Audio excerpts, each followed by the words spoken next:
तो दोस्तों welcome back नए एपिसोड फिनसर्व के। आज हम अकेले हैं बट न्यूज आपको पूरी मिलेगी हमारी तरफ से। तो पहली चीज है, यूरोपियन और चाइना में जो एनर्जी क्राइसिस आई हुई है।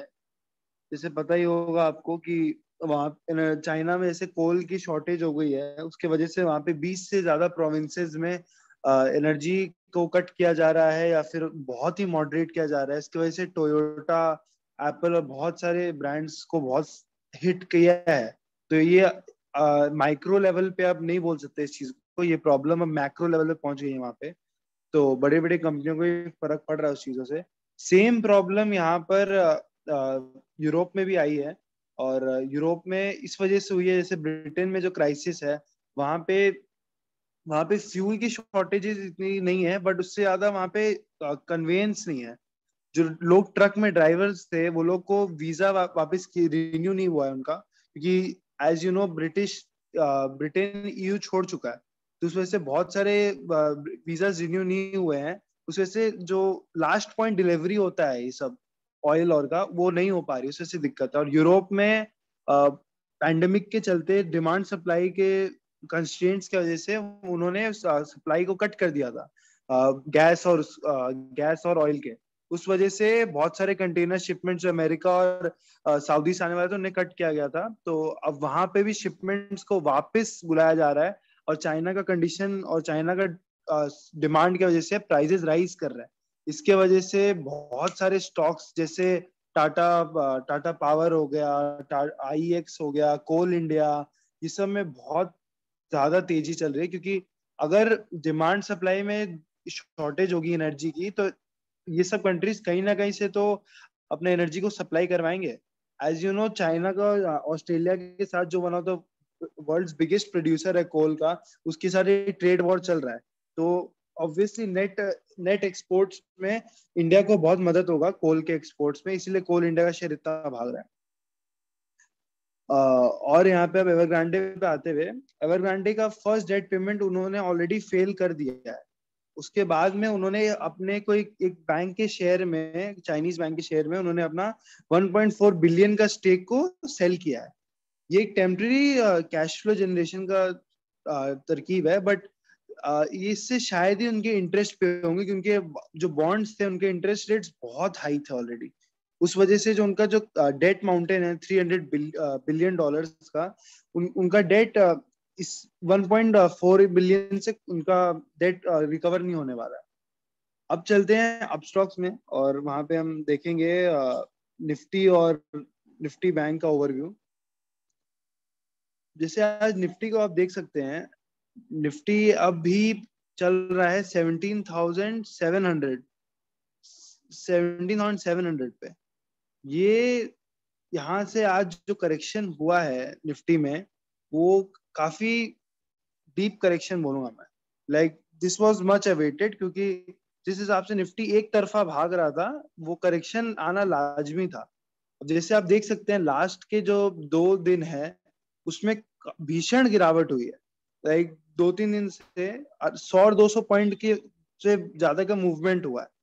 इतना हाई मूवमेंट के चलते अगर कुछ बोले इसमें, तो लोगों ने इस मूवमेंट को बाई ऑन डिप्स के स्ट्रेटजी से देखा है।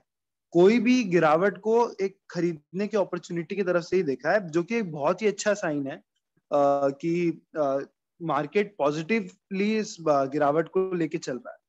पर अभी यहाँ से मुझे लगता है कि यहाँ पे सपोर्ट बन रहा है, और यहाँ से ज्यादा 17,500 तक जा सकता है बाजार।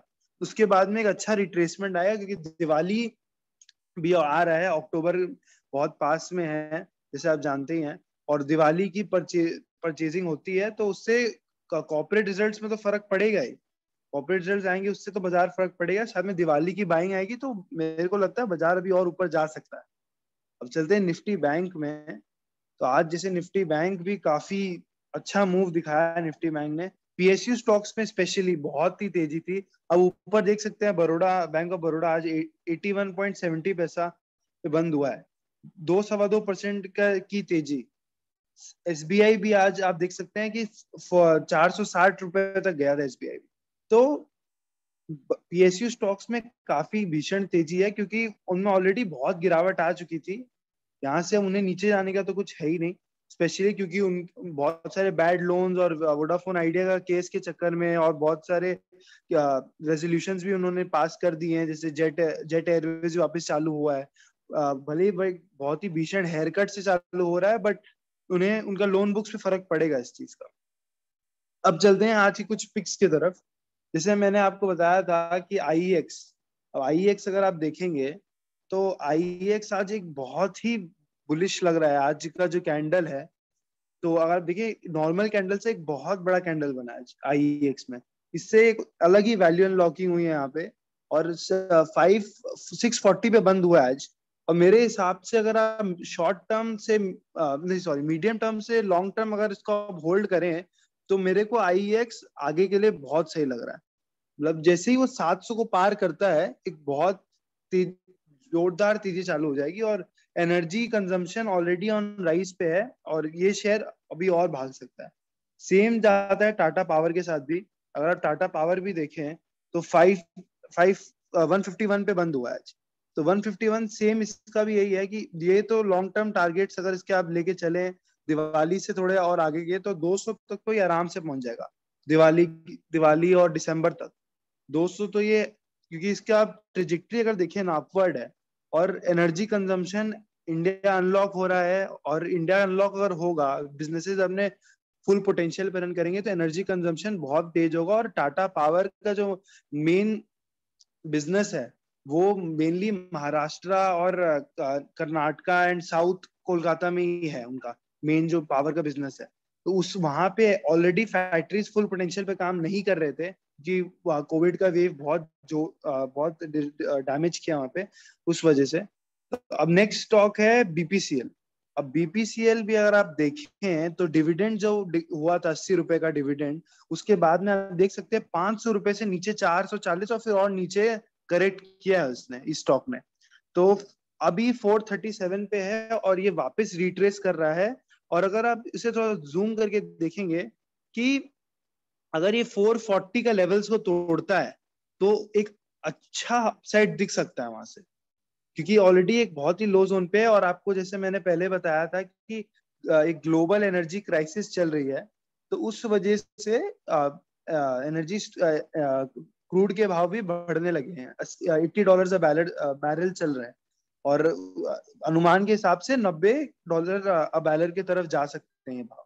तो बीपीसीएल एक बहुत अच्छा पिक है। और मैं अगर देखें तो आईओसी और बीपीसीएल और एचपीसीएल तीनों में से BPCL one of the best picks में गिना जाता है, क्योंकि वो स्टॉक में फंडामेंटली बहुत सही है। जैसे ब्रिटेन की जो गैस क्राइसिस है, वहां पे भी वही है कि आप वहां ट्रक ड्राइवर्स की कमी पड़ रही है। तो उस वजह से ये हो गया है कि वहां पे एंड जो एंड मोमेंट है ना, जो एंड एंड कस्टमर है, वहां उस तक गैस पहुंच नहीं पा रहा है, क्योंकि वहां पे वीजा नहीं मिला है लोगों को। एक बार मैं वापस अप स्टॉक्स में आना चाहूंगा। अप स्टॉक्स में दिखाना चाहूंगा मैं कि एक और ट्रेड है जो मैंने मैंने मेरा खुद का प्रेफरेंस है, कार ट्रेड। कार ट्रेड अगर आप देखेंगे तो एक मिनट रुकिएगा। कार ट्रेड को अगर आप देखेंगे तो 1650 में ये आईपीओ आया था, और अगर आप देखें भीषण गिरावट हुई है शेयर में। 1215 पे चल रहा है ये शेयर। मेरे अनुमान के हिसाब से ये शेयर 1000 रुपए तक, 1000 में इसका बॉटम बन जाएगा। 1000 के नीचे नहीं जाना चाहिए शेयर, क्योंकि ये one of the only car trading companies है जो प्रॉफिटेबल है। बहुत कॉम्पिटिटिव मार्केट है कार ट्रेड का। कार्स 24 कार देखो, और बहुत सारे कॉम्पिटिटर्स है, बट ये ओनली यूनिकॉर्न है कार सेकेंड हैंड कार में जो प्रॉफिटेबल है। सेकेंड हैंड कार इंडिया में इट हैज एक बहुत बड़ा बूम लेके आया है सेकेंड हैंड कार का। ऑल टाइम हाई पे इंडिया का परचेजिंग सेकेंड हैंड कार्स में। तो ये कंपनी प्रॉफिटेबल रहेगी। आप अगर इसे लेना चाहें तो मेरे हिसाब से एक्यूमुलेट कर सकते हैं। ये शेयर 1000 तक नीचे जा सकता है। इसके जो रिजल्ट्स आएंगे अक्टूबर में, कंपनी के कॉर्पोरेट रिजल्ट्स आएंगे, उसके बाद ये शेयर आपको जरूर कमा के देगा। ये एक अच्छा लॉन्ग टर्म पिक है। फंडामेंटली बहुत स्ट्रॉन्ग कंपनी है ये, और इसके फाउंडेशन बहुत डीप है। तो ये तो हमारे तरफ से ये पिक रहा। आपको एक और शेयर के बारे में बताना चाहूंगा मैं, एलटीआई।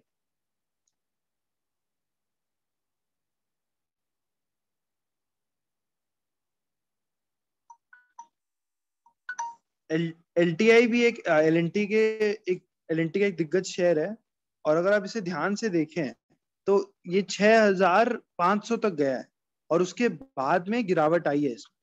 मेरे हिसाब से इसमें और थोड़ी गिरावट आ सकती है, 5500 से थोड़ा सा नीचे गिरता तो थोड़ी सी और। बट ये शेयर बहुत ही साउंड शेयर है।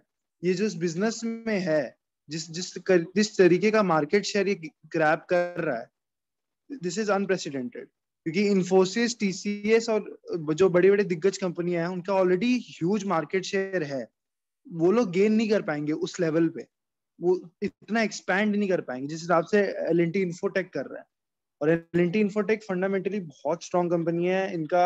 ये भी IT कंपनी है, तो एसेट लाइट मॉडल है इनका कोई एसेट्स है नहीं।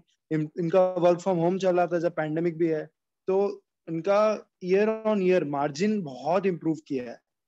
तो ये शेयर भी अगर आप वॉच लिस्ट में रख सकते हैं। और जो गिरावट है, अगर जो गिरावट आती है 5500 के नीचे अगर जाता है ये शेयर, तो आप इसे एक्यूमुलेट कर सकते हैं। तो इसके साथ आज के एपिसोड तो यही खत्म करेंगे। तो हमारे चैनल को जरूर सब्सक्राइब करिएगा, लाइक भी करिएगा और कमेंट करिएगा अपने थॉट्स को। थैंक यू, मिलेंगे अगली बार इसी यहीं पे।